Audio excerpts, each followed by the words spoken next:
Hey everyone, this is Neha Gupta. Welcome you all on this channel. आज की video बहुत ही इंपॉर्टेंट है। रीजन बीइंग, आज हम लोग डिस्कस करने वाले हैं types of assessment under GST.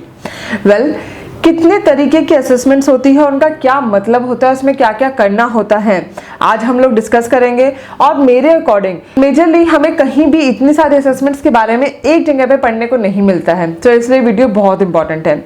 चाहे आप एक टैक्सेशन कोर्स के स्टूडेंट हैं, चाहे आप कंसल्टेंट हैं, चाहे आप अपना बिजनेस रन करते हैं और जिसमें आपके पास जीएसटी नंबर है, चाहे आप कुछ भी है, अगर आपको जीएसटी इम्पैक्ट करता है तो ये वीडियो आपके लिए बहुत इंपॉर्टेंट है। So without wasting much more time, let's start this video.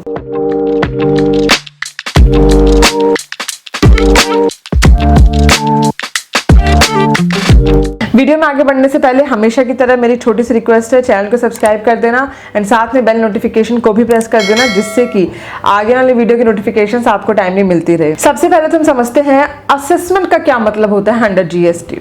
Well, अगर मैं बिल्कुल लेमन लैंग्वेज में बात करूं तो जीएसटी के अंदर असेसमेंट का मतलब होता है असेसी की टैक्स लायबिलिटी को कैलकुलेट करना after verifying all the documents and relevant data.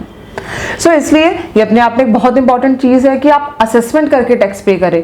It means चाहे आप खुद से असेस करें, चाहे डिपार्टमेंट असेस करे, असेसमेंट तो करनी होगी।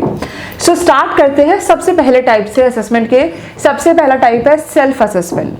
सेल्फ असेसमेंट के अंदर आप खुद अपनी असेसमेंट करते हैं कि आपके अकॉर्डिंग कितनी सेल है, कितनी परचेज है, कितना जीएसटी आपको पे करना है और आप उसके अकॉर्डिंग टैक्स पे कर देते हैं। वेल, साथ में सेल्फ असेसमेंट का सेक्शन होता है सेक्शन 59। अब बात करते हैं सेकंड असेसमेंट की। सेकंड असेसमेंट है प्रोविजनल असेसमेंट, जो कि फॉल करती है अंडर सेक्शन 60। प्रोविजनल असेसमेंट का मतलब होता है कि जहां पर आप एक्चुअली में असेस नहीं कर सकते कि आपकी टैक्स लायबिलिटी कितनी है, वहां पर आप प्रोविजनली असेस करके टैक्स पे कर देते हैं। नेक्स्ट इंपॉर्टेंट असेसमेंट आती है स्क्रूटनी ऑफ रिटर्न्स, जो कि होती है सेक्शन 61 में। सेक्शन 61 के अकॉर्डिंग जब ऑफिसर को लगता है कि आपने अपनी असेसमेंट यानी कि आपने अपना टैक्स ढंग से पे नहीं करा है, तो वो आपको कॉल करता है और आपसे डॉक्यूमेंट्स मांगता है। कॉल करने का मतलब आपको नोटिस भेजा जाता है जिसमें आपसे डॉक्यूमेंट्स मांगे जाते हैं, रेलेवेंट डेटा मांगा जाता है और उसके बाद डिसाइड किया जाता है कि आप अपना टैक्स ढंग से पे कर रहे हैं या नहीं। इट मींस आप अपनी असेसमेंट ढंग से कर रहे हैं या नहीं। नेक्स्ट बात आती है बेस्ट जजमेंट असेसमेंट की। बेस्ट जजमेंट असेसमेंट होती है under section 62 and 63। Best judgement assessment के अकॉर्डिंग ऑफिसर अपने अकॉर्डिंग डिसाइड करता है कि आपके ऊपर कितना टैक्स लगना चाहिए। It means he decide based on their judgement and will issue an assessment order.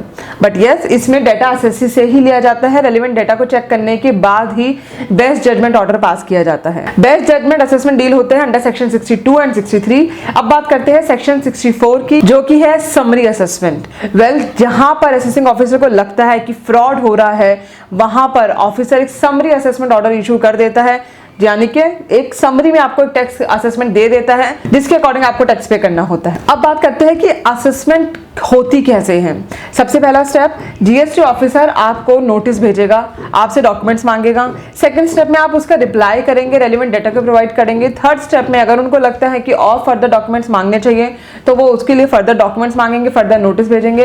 And fourth step, जब सब कुछ क्लियर हो जाएगा तो वो असेसमेंट ऑर्डर पास कर देंगे एंड उसके अकॉर्डिंग आपको टैक्स पे करना होगा। और अगर आप उससे अग्री नहीं करते हैं तो आप उसके अगेंस्ट अपील भी फाइल कर सकते हैं। सो इट मींस असेसमेंट बहुत ही इंपॉर्टेंट होती है। आपको अपना टैक्स ढंग से पे करना चाहिए, सारे डॉक्यूमेंट्स को अपने पास रखना चाहिए, जिससे कि अगर कल को असेसमेंट हो भी तो अगर आप एक्चुअल टैक्स पे कर रहे हैं तो आपके ऊपर कोई इंटरेस्ट, कोई पेनल्टी ना आए।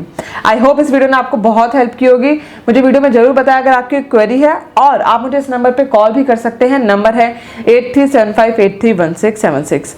मिलते हैं नेक्स्ट वीडियो में। Till then, bye bye.